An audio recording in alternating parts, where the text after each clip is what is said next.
8:49 this morning. Thanks so much for sticking with us here on ARC Rochester. This morning from Crime Stoppers, what could have been a very dangerous situation and what authorities want to find the person behind it. Yeah, Lieutenant Jackie Sierra, the public information officer for the Rochester Fire Department, is here this morning to talk about an incident from this past Christmas Eve. Thanks for being here. We appreciate it. Thank you. We have surveillance video of what could have been something that was very, very bad and dangerous. Tell us a little bit about it. Yes, so on Christmas Eve around 3 a.m., we have some video surveillance of a person walking down Sullivan Street with a gas can. They crossed the street, made it over to 821 North Clinton Avenue, which is Father Tracy Advocacy Center, and then they poured gasoline throughout the perimeter of that building. The fire was not ignited, but obviously we know that is a very dangerous situation. Also, that building is connected to other businesses and apartments, so thankfully that the fire did not ignite. Did they attempt to ignite it, or did they just pour the gasoline? They poured the gasoline, and I'm not sure what happened in the process, and then they decided to walk away. You know, until we get more information, we won't know why. We're very happy that it did not ignite. Absolutely. How long did all of this take? How long is that surveillance video? It's about 10 minutes or so. Okay, so all of that unfolded in just a couple minutes here. When it comes to other surveillance video from nearby businesses, so on and so forth, have you had any luck figuring out whose car it was, anything like that? So actually we saw the person walking from across the street. So Sullivan Street runs east to west, Clinton runs north to south. So they walked up Sullivan Street, crossed the main street of Clinton, and then poured around the perimeter of the building. And this was on Christmas Eve? Correct. Wow, people with such clearly a destructive intention playing out there on your screen. We'll show you that video one more time. What are we hoping to gain from looking at this video? We want people at home to take a close look at this and see if they potentially know who this person is? Yes, if they potentially know, or even if there's, you know, they heard in conversations somebody talking about the intent to do so.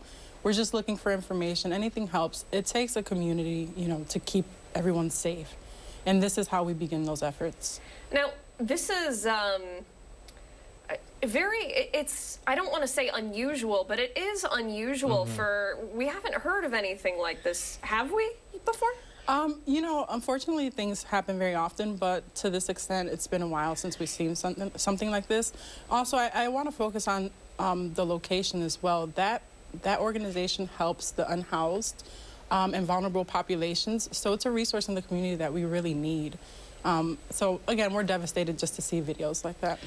When you're looking into something like this, because it helps certain members of the community, do you believe there is intent that this was a targeted attack, that we specifically chose Father Tracy Advocacy Center to try and do whatever they were going to try? Yeah, I would say that the intent itself looks, you know, like there was a purpose to it. Nefarious, yeah. But again, until we further the investigation, we can't really make those assumptions. So.